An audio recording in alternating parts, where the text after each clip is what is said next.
I hope you're all enjoying this Thursday, and I thank all of you for posting your questions and making this video possible. Let's begin.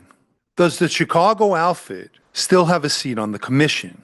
To begin with, the commission, the former one where bosses represented different states or parts of the country, is no longer in existence. The commission in New York is no longer meeting as it once did in the past. Can a woman go on record as an associate? Years ago, it was suggested to me by Johnny Sideburns that I claim half of my family's restaurant and use my aunt to put on record.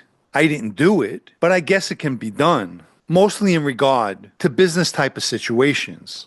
Federal prosecutor Michael Chertoff said there are 750 hours of tape inside Sal Avellino's Jaguar. What's stopping them from releasing the full tapes? For one, withholding evidence is common practice. The government has a great deal of recordings from old cases, and like the Jaguar tapes, that evidence was also not released. I've personally seen binders of surveillance and mugshots, and to this day, I haven't seen any of those photos released to the public. Did you ever interact with Ralph and Luca DiMatteo's other relatives while on the street? The only DiMatteos that I dealt with was Ralphie, the most, and I spoke with Luca a few times. I've heard of their nephew, Lukey, but I've never met him. When mob guys go out to eat at nice restaurants, do they typically get a free meal? Not necessarily. There are some places where an owner may not charge them, or someone will pick up a check. But for the most part, guys pay just like anyone else.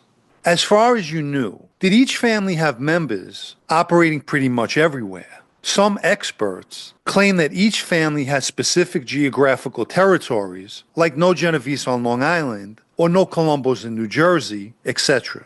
I'll first address the word expert. Are you speaking about people who've never spent an hour in the street? The wiki podcasters? Those self-proclaimed experts? Anyway, during my time, families carved out territories basically anywhere they pleased. There was no such thing as the West Side not being on Long Island. There are a great deal of viewers interested in the history of the mob, just as people are interested in sports. But you're not going to listen to a guy, a fan, that just sits in the bleachers, are you? In your time around booking sports, did you ever hear of, or were you beaten by guys putting in sharp bets? Was it considered a form of cheating that didn't have to be paid? For those unfamiliar, a sharp bettor is someone that bets professionally. I personally never came across one, but know of people who have. And it's easy to peg a guy. He may get you once or twice, but then you shut him down, and he'll go elsewhere. How do wise guys deal with cell phones nowadays? Anytime there's a gathering, are they forced to leave their cell phone somewhere, since they're all basically tracking beacons? And are wise guys prohibited from social media? I've seen a lot of phones around during plenty of get-togethers. I, in most instances, left mine in the car. And sometimes you forget, but I always try to be mindful. In regard to social media, I've spoken about this subject before. If you're a member of that life, social media is out of the question, or at least it should be. Do members from different families have to respect captains from other families the same as their own? They should always be respectful, but that's not always the case. For example, I seen firsthand how the Bonanno showed Joe Cafe zero respect, even to the point of going to work on his nephew, Peter Pan. What would a family do if a shelved member was arrested in a group indictment, and what loyalty would that individual owe to their former friends? If they were facing an extensive trial and lengthy prison sentence, wouldn't they be considered at high risk of cooperating with the government? A guy on the shelf can get caught up in a multiple defendant indictment easily. Naturally, he'd be expected to stand up. And of course there would be a concern of him cooperating. The FBI would want to target a shelved member with hopes that he had resentment. In regards to mob violence towards innocent civilians, do you know why Matteo Speranza was murdered on December 8, 1991?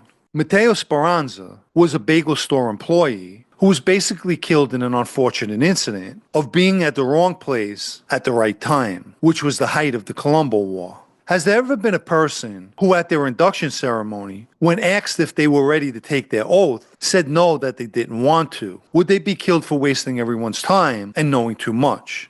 I've never heard of anyone doing something like that. But years ago, that person would definitely be killed. I really don't know how they would be handled in present day. Since all mob guys have nicknames, when do you call a guy by his nickname? Well, not everyone has a nickname, but typically you would use a nickname when addressing someone or speaking of them. But there are times when a nickname is privately used, especially if the guy being called it doesn't know he was given the nickname. Like, for example, Big John started calling Anthony Guzzo a kept man, and Anthony didn't know about it. Who was the most low-key guy you dealt with who took the most precautions than anyone else when you had to meet with them? I would have to say that was Ernie Grillo. Ernie was very careful, as well as calculated. If Frankie Lastarino managed to get taken off the shelf, do you think he would have rejoined the administration or stayed retired? There's no such thing as retired. But had Frankie been taken off the shelf, he without question would have been a member of the administration, as he was formerly part of the old administration. Other organized crime groups, such as the Russian mafia, the triads, and the Mexican mafia, etc., had their own version of induction ceremonies. As made members, did you or anyone else treat members of other crime groups as equals, or was everyone outside of your group considered a civilian? I personally had no dealings with other organized crime groups. They definitely would not be treated as equals because they're not. Were you ever introduced to Kevin Granado as a Gambino member? I know who he is, but we never met. When the Gambinos straightened him out, the Lucchese's took offense because they felt he was on record with them. Do you think Teddy Persico is going to become the boss of the Colombos when he comes out of prison this year? I've spoken about this subject before. He's definitely the likely heir to the Colombo throne. I guess we'll have to see what happens when he's released this September. If the FBI were to get disbanded or heavily restricted under the current presidential administration, do you think the mob could make a big comeback? I'm in agreement that the FBI should be disbanded, but as far as the mob making a comeback, I truly believe the mob will never again be what it once was. If you haven't liked this video yet, please do, as it helps with YouTube's algorithm. And if you'd like to show your appreciation for videos like this, or more importantly, help me to continue making them, you can do that by donating with the Super Thanks icon down below, or through the PayPal Cash App links in the video's description. And for the final question, how treacherous was FBI agent Ted Otto?